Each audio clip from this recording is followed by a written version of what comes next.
সাইফ হাসান সৌম্যদের জন্য সুযোগ অফুরান। 2027 বিশ্বকাপ সামনে অগোছালো দল দেবে না বাশারের নেতৃত্বে নয়া নির্বাচক প্যানেল। পিএসএল ছেড়ে চলে আসছেন পারভেজ ইমন, লিগামেন্টের চোটে অনিশ্চিত নিউজিল্যান্ড সিরিজ। আশরাফুল মাহমুদুল্লাহরা যাচ্ছেন ইংল্যান্ডের লিজেন্ডস লিগ খেলতে। মুগ্ধ হয়ে দর্শক সারিতে পরিকল্পনা শুনলেন বিসিবি সভাপতি তামিম। বুলবুল পরবর্তী ক্রিকেট এগিয়ে নিতে আগ্রহী তামিম। আশরাফুলদের ওপর আস্থা খান সাহেবের, ফল চান জাতীয় দলে। বিদ্রোহী জামাল ভুইয়া কাবরেরার কালো অতীত কি ফাঁস করবেন শমিত হামজারা? দর্শক আমন্ত্রণ কালবেলা স্পোর্টসের আয়োজনে। এতক্ষণ দেখছিলেন শিরোনাম, সাথে আছে আমি আরমান হাসান। নিউজিল্যান্ডের বিপক্ষে ওয়ানডে সিরিজের প্রথম 2 ম্যাচের জন্য 15 সদস্যের দল ঘোষণা করেছে বিসিবি। এতে সর্বশেষ পাকিস্তান সিরিজের দলে কোনো পরিবর্তন আনা হয়নি। এছাড়া সাইফ হাসান সৌম্য সরকারদেরও আরও স্বাধীনতা দিলেন নির্বাচক প্যানেল। কাউকে আর চাপের মুখে থেকে পারফর্ম করতে হবে না। বাকিটা রিপোর্টে। গাজী আশরাফ হোসেন লিপুর পরবর্তী নির্বাচক প্যানেল বেশ বিচক্ষণতার পরিচয় দিল। নিউজিল্যান্ড সিরিজের বাংলাদেশ দলে টিকে গেলেন সাইফ আর আফিফ। সবশেষ সিরিজে 3 ম্যাচে মোট রান 52, 9 ম্যাচের ওয়ানডে ক্যারিয়ারে 50 মাত্র একটা। তবে সাইফ হাসানের উপর এখনই ভরসা হারাচ্ছেন না নির্বাচকরা। নিউজিল্যান্ডের বিপক্ষে ওয়ানডে সিরিজে বাংলাদেশ দলে রাখা হয়েছে এই ব্যাটারকে। নিজেকে সৌভাগ্যবান ভাবতে পারেন আফিফ হোসেনও। সবশেষ সিরিজে পাকিস্তানের বিপক্ষে জোড়া ইনিংস ব্যাট করে মাত্র রান হয়েছে 14 আর অপরাজিত 5। আগের সিরিজে ওয়েস্ট ইন্ডিজের বিপক্ষে করেছিলেন 67। তবুও আফিফ দলে।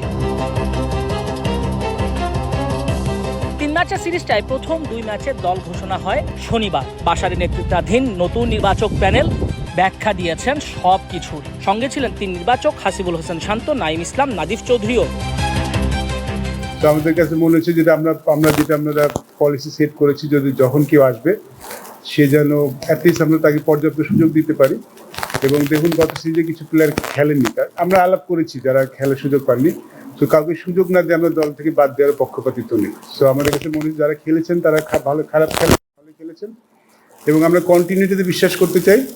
সো যার জন্য আমরা কিপিং দ্য সেম টিম, এই জন্য আমরা চেঞ্জ করিনি।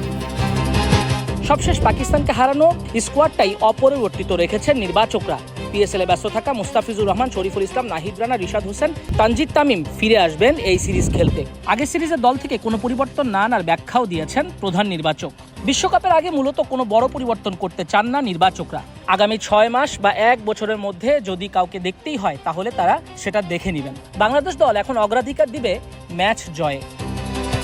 3 ম্যাচ ওয়ানডে সিরিজ খেলতে সোমবার বাংলাদেশে আসছে নিউজিল্যান্ড। মিরপুর শেরেবাংলা স্টেডিয়ামে হবে 2 ওয়ানডে, প্রথমটা শুক্রবার, পরেরটা রোববার।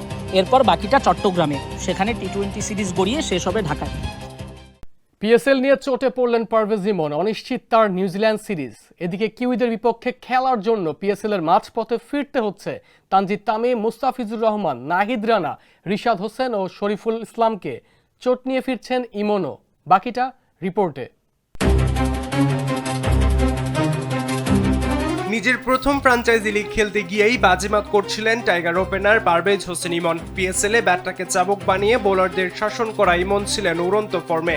তবে টুর্নামেন্টে মাত্র 3 ম্যাচ খেলেই দুঃসংবাদ পেলেন এই টাইগার ব্যাটার। কাঁধের চোটের কারণে পাকিস্তান সুপার লিগ থেকে ছিটকে গেছেন ইমন। গত 3 এপ্রিল গাদ্দাফি স্টেডিয়ামে মুলতান সুলতানের বিপক্ষে ম্যাচে ফিল্ডিংয়ের সময় আসিফ আলীর সঙ্গে মাঠেই সংঘর্ষ হয় ইমনের। এরপর কাঁধে চোট পান এই batter.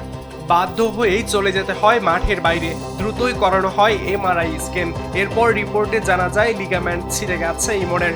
PSL franchise Lahore Qalandars বিষয়টি নিশ্চিত করেছে। আগামী কয়েক সপ্তাহ ইমনকে বিশ্রামের পরামর্শ দিয়েছে লাহোরের মেডিকেল টিম।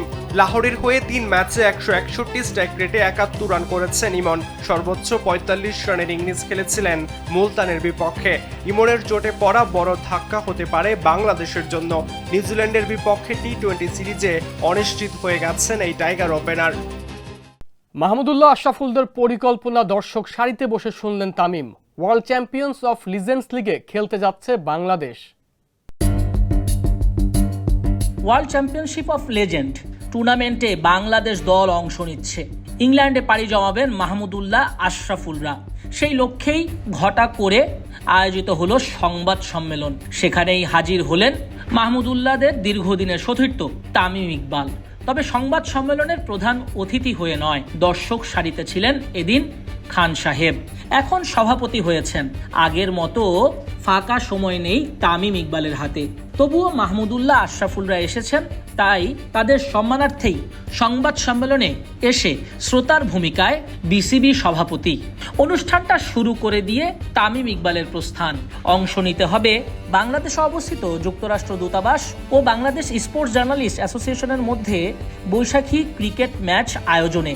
তাই তো তড়িঘড়ি করে তামিম ইকবাল চলে গেলেন। তবে তার উপস্থিতি WCL আয়োজকদের দারুণভাবে অনুপ্রাণিত করেছে। মাহমুদুল্লাহর খেলা লিজেন্ডস লিগে নিশ্চিত, তবে আশরাফুল খেলবেন কিনা সেটা এখনো ঝুলে আছে। WCL মাঠে গড়াতে পারে 12 আগস্ট থেকে। এখন তারিখটা চূড়ান্ত নয়, তবে ওই সময়ে যদি জাতীয় দলের খেলা থাকে তাহলে আশরাফুল হয়তো ছুটি নিয়েই ইংল্যান্ডের সেই টুর্নামেন্টটায় খেলতে যাবেন। লিজেন্ডস লিগে বাংলাদেশ দল এবার শক্তিশালী দল গড়ে ট্রফি ছিনিয়ে আনতে চায়। ওই লিগে খেলার কথা ছিল তামিম ইকবালেরও, তবে তিনি তো এখন বিসিবি প্রেসিডেন্ট, তার অনেক দায়িত্ব। এই দায়িত্ব ফেলে ওই খেলায় যুক্ত হবেন কি তামিম? দল সংশ্লিষ্টরা বলছেন তারা তামিমকে টানার চেষ্টা করবেন। ইংল্যান্ডে লেজেন্ডস লিগে বাংলাদেশের জার্সিতে তারাও চান তামিমকে, তবে বিষয়গুলো সতর্কতার সঙ্গেই নিতে হবে, কারণ দেশের ক্রিকেট প্রশাসন আগামী কিছুদিন খুব গুরুত্বপূর্ণ সময় কাটাবে। তামিমরা তো অ্যাডহক কমিটির সভাপতি হয়ে এসেছেন। পূর্ণাঙ্গভাবে সভাপতি হতে হলে 3 মাস পরে নির্বাচনে জিতে তবেই দীর্ঘমেয়াদে বসতে হবে বিসিবির চেয়ারে তামিমদের। মাহমুদুল্লাহ আশরাফুলদের উত্তর সাফল্য কামনা করেন তামিম ইকবালও। মিরপুর শেরেবাংলায় দারুণ এক মিলন মেলা হয়ে যায় এদিন। খেলা ছাড়ার পরে অবশ্যই যেটা বললেন যে যেহেতু এখন কোচিং এসেছি, খেলতে পারবো, এটা খুবই এক্সাইটেড। তো আমি আশা করবো এর আগেও আমাদের বাংলাদেশ থেকে অনেকগুলো টিম হয়তো বিভিন্ন লিগে খেলেছেন, তো এবার হয়তো আমরা আশা করবো যে ভালো একটা টিম নিয়ে যেন আমরা যেতে পারি। যদি ব্যাটিং অর্ডারের কথা চিন্তা করি, প্রবাবলি করবো, যদি অবশ্যই টিমের যদি প্রয়োজন হয় অবশ্যই করবো। আমাদের টিমের দরকার, টিম যেটা করার প্রয়োজন সেটাই করবো। বাংলাদেশের যারা বড় বড় লেজেন্ডস আছে, উই উইল এক্সপেক্ট দ্যাট আমরা বোর্ড থেকে এবং গভর্নমেন্ট থেকে সবার থেকে সাপোর্ট পাবো, যে ইনশাল্লাহ সেটা যদি আমাদের পক্ষে সম্ভব হয় যে তারা সবাই একসাথে আবার মাঠ কাঁপাবে। ক্রিকেটের স্বার্থে আমরা বাংলাদেশ ক্রিকেটকে যতটুকু এগিয়ে নিয়ে যেতে পারবো, এই সবসময় একসাথে থাকবে। নাজমুস সাকিব, কালবেলা। বিসিবিতে বুলবুল অধ্যায় এখন অতীত, তবে তার রেখে যাওয়া সিদ্ধান্তগুলো এখনো চলমান। তামিম ইকবাল নতুন সভাপতি হয়ে চমক দিচ্ছেন একের পর এক, তবে প্রশ্ন উঠছে বুলবুলের নিয়োগগুলো তামিমের আমলেও চলবে। জানা গেছে বুলবুলের ভালো উদ্যোগগুলো তামিমও সমর্থন করছেন। আশরাফুল সহ গোটা কোচিং স্টাফকে নির্ভরভাবে কাজ করতে বলেছেন। সবার আগে খান সাহেবের কাছে বাংলাদেশ ক্রিকেটের স্বার্থ। বিস্তারিত রিপোর্টে।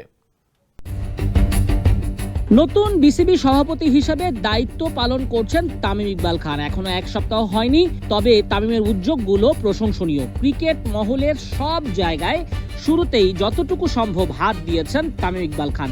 বসেছেন আলাদাভাবে 3 অধিনায়কের সঙ্গে। মিরাজ, শান্ত, লিটনের কাছে জানতে চেয়েছেন ক্রিকেটারদের সুবিধা অসুবিধা। রেজাল্ট চান তামিম ইকবাল। দেশের ক্রিকেটের এগিয়ে যাবার খবর বেশি বেশি শুনতে চান।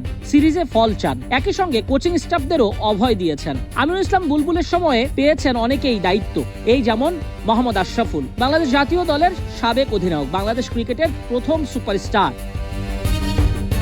স্পেশালিস্ট ব্যাটিং কোচ হিসেবে জাতীয় দলের সঙ্গে আছেন 1 বছরের চুক্তিতে। 2027 সালের জানুয়ারি অবধি আশরাফুলের সঙ্গে বিসিবির চুক্তি। সেই সাথে অন্যান্য কোচদের চুক্তিও চলমান। তামিম ইকবাল এসেই অভয় দিয়েছেন সবাইকে। নিরবিচ্ছিন্নভাবে কাজ করতে বলেছেন, মনোযোগ দিতে বলেছেন জাতীয় দলের পারফরমেন্সে।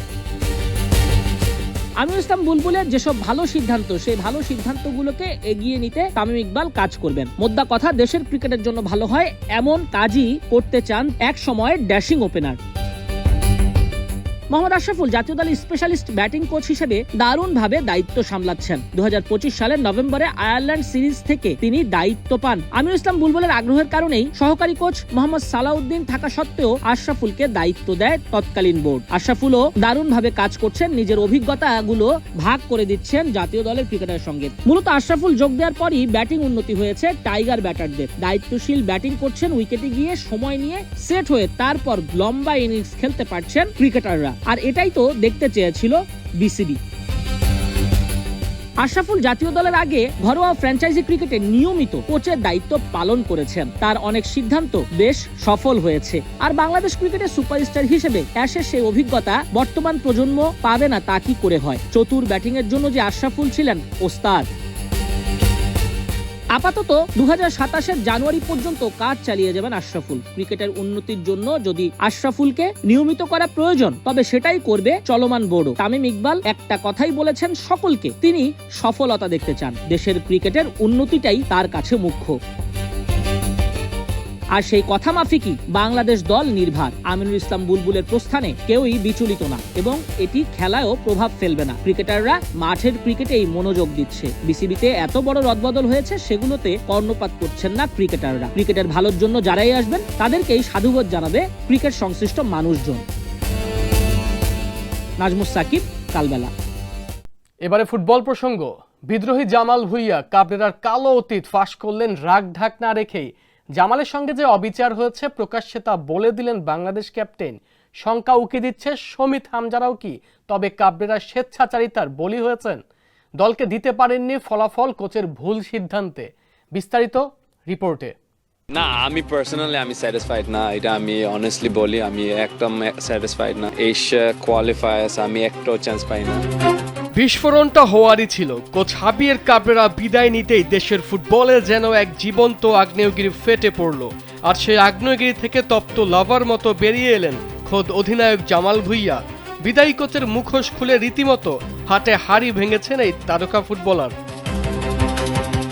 দীর্ঘ 4 বছর ডাগআউটে রাজত্ব করেছেন কাবরেরা, কিন্তু পর্দার আড়ালে আসলে কি চলতো? ম্যাচের দিন অধিনায়ককে বাইরে বসিয়ে রাখা কি শুধুই কোচের জেদ, নাকি এর পেছনে ছিল অন্য কারো ইশারা? জামাল ভুঁইয়া এবার আর চেপে রাখেননি, সরাসরি বলেছেন তার সঙ্গে যা হয়েছে সেটা রীতিমতো অবিচার। গণমাধ্যমে দেওয়া সাক্ষাৎকারে ক্ষোভ উগরে দিয়ে জামাল বলেন, কেন আমাকে বারবার বাইরে বসিয়ে রাখা হতো তার কোনো জবাব আমি আজও জানি না। এফসি কোয়ালিফায়ার্সের মতো বড় মঞ্চে আমাকে সুযোগই দেওয়া হয়নি, এমনকি সিঙ্গাপুর ম্যাচেও আমাকে নামানোর প্রয়োজন মনে করেননি কোচ। কাবরেরার কাছ থেকে আমাদের যা প্রত্যাশা ছিল তা তিনি পুরোপুরি দিতে ব্যর্থ হয়েছেন। কিন্তু এই অবিচার কি শুধু জামালের সাথেই হয়েছে, নাকি পুরো দলই ছিল কারো ইশারায় বন্দী? ফুটবল পাড়ার বাতাসে এখন একটাই প্রশ্ন, জামাল তো কেবল শুরু, নেপথ্যে থাকা হামজা চৌধুরী কি তবে আরো চাঞ্চল্যকর কোনো সত্য নিয়ে হাজির হচ্ছেন? সমিতদের মতো ফুটবলাররাও কি একে একে এবার মুখ খুলতে শুরু করবেন? অথচ এই জামালের হাত ধরে লাল সবুজ জার্সিতে শুরু হয়েছিল প্রবাসীদের জয়যাত্রা। 2013 সালে ডেনমার্কের বিলাসী জীবন ছেড়ে স্রেফ দেশের টানে ফিরেছিলেন তিনি। এক যুগেরও বেশি সময় ধরে যিনি ছিলেন আমাদের সেটপিস মাস্টার, সেই তারকাকে আজ এমন চরম অবহেলা সইতে হচ্ছে যা দেখে ব্যথিত দেশের কোটি ফুটবল ভক্ত। রোনান সুলিভানের মতো তরুণদের নিয়ে যখন নতুন স্বপ্ন দেখা হচ্ছে, ঠিক তখনই ড্রেসিং রুম থেকে বেরিয়ে আসছে এক ভয়ের খবর। সিনিয়র টিমে কাবরেরা আসলে কার স্বার্থ হাসিল করতে গিয়ে অভিজ্ঞ ফুটবলারদের পায়ে শিকল পরিয়েছিলেন? আর বাফুফেই বা কেন সব দেখেও এতদিন বোবা হয়েছিল? কোচ চলে গেছেন, কিন্তু রেখে গেছেন পাহাড় সমান প্রশ্ন। নতুন কোচের খোঁজে বাফুফে যখন বিজ্ঞপ্তি দিচ্ছে, ঠিক তখনই জামালের এই ক্ষোভ কি বড় কোনো সিন্ডিকেটের পর্দাফাশ করে দেবে? সান মারিনো ম্যাচের আগে কি তবে বেরিয়ে আসবে কাবরেরার জমানার সব কঙ্কাল? অপেক্ষা এখন পরবর্তী চমকের। ড্রেসিং রুমের 4 দেয়ালের মাঝে আর কত হাহাকার আর বঞ্চনা জমা হয়ে আছে তা সময় হলেই বোঝা যাবে। আরমান হাসান, কালবেলা। দর্শক, এই ছিল আজকের কালবেলা স্পোর্টসের আয়োজন। ধন্যবাদ এতক্ষণ কালবেলা স্পোর্টসের সাথে থাকার জন্য।